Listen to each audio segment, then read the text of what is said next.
শেখ হাসিনাকে নিয়ে একটা ডাস্টবিন তৈরি করা হয়েছে বাংলা একাডেমিতে। তো সেখানে এই আর্ট ফর্মটা নিয়ে যথেষ্ট সুশীল সমালোচনা আছে। তাদের তো বোঝা দরকার যে আমরা ৭১-এর পরাজিত শক্তিদের এই আর্ট, কার্টুন, মানে মোটা সোটা জাতীয় মুখ করা, এগুলো তো গত ৫০ বছর দেখে বড় হয়েছি।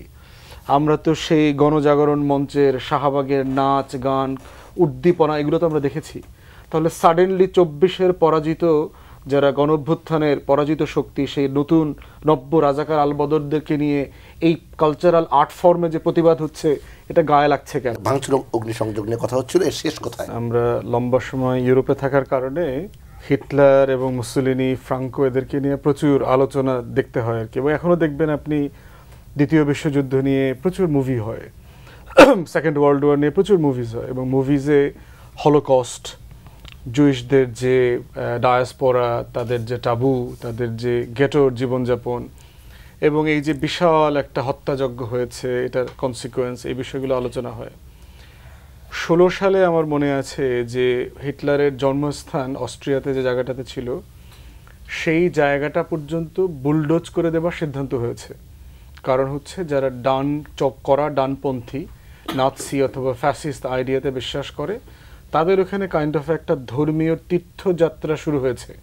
তারা ওখানে যায়, তারা ওখানে মেইন ক্যাম্প পড়ে, আমি হিটলার বলছি, এটা পড়ে তারা ওই সময়টা থেকে ইন্সপিরেশন নেবার চেষ্টা করে। তারা বোঝার চেষ্টা করে যে এত একটা কালচারালি এত হাইটেড একটা পলিটিক্যাল আইডিওলজি কেন ফেল করলো। তো তারপরে সরকার সিদ্ধান্ত নিয়ে আপনার এই জায়গাটাকে বুলডোজ করে দিয়েছে। এবং শুধু এই জায়গা না, টোটাল হিটলারের স্মৃতি সম্বলিত, মুসোলিনির স্মৃতি সম্বলিত যা যা ইউরোপে ছিল, তার সব কিছু বুলডোজ করে দিয়েছে। শুধু আইন করে নিষিদ্ধ করে নাই, দল নিষিদ্ধ করে নাই, তার সাইন, সিম্বল, পোশাক, লিটারেচার, বই পুস্তক যা ছিল সব বন্ধ করে দিয়েছে। হলোকস্ট আইন আছে প্রত্যেকটা ইউরোপিয়ান দেশে, যে হলোকস্টকে ডিনাই করলে তার সাজা, তার পানিশমেন্ট হিউজ, তাকে আপনার এক্সকমিউনিকেট করে দেবে। তো সেই রকম একটা বাস্তবতায় দেখেন, যাদেরকে আমরা পশ্চিমা সভ্যতা, ইউরোপিয়ান সিভিলাইজেশনের কথা বলছি, সে ফ্যাসিস্টদেরকে তার পতনেরও প্রায় ৬৫-৭০ বছর পরে এসে তার জায়গাটাকে সে জানে যে এইটা তার একটা পলিটিক্যাল সার্ভাইভালের কোশ্চেন। তার যে সিভিলাইজেশনের জায়গা থেকে সে ডেমোক্রেসিকে দেখে, সিভিলাইজেশনকে দেখে, রুল অফ লকে দেখে। তো সেই জায়গাতে আমরা যখন দেখছি যে শেখ হাসিনাকে নিয়ে একটা ডাস্টবিন তৈরি করা হয়েছে বাংলা একাডেমিতে, তো সেখানে এই আর্ট ফর্মটা নিয়ে যথেষ্ট সুশীল সমালোচনা আছে। তাদের তো বোঝা দরকার যে আমরা ৭১-এর পরাজিত শক্তিদের এই আর্ট, কার্টুন, মানে মোটা সোটা জাতীয় মুখ করা, এগুলো তো গত ৫০ বছর দেখে বড় হয়েছি।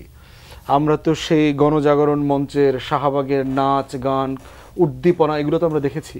তাহলে সাডেনলি ২৪-এর পরাজিত যারা গণঅভ্যুত্থানের পরাজিত শক্তি, সেই নতুন নব্য রাজাকার আলবদরদেরকে নিয়ে এই কালচারাল আর্ট ফর্মে যে প্রতিবাদ হচ্ছে, এটা গায়ে লাগছে কেন?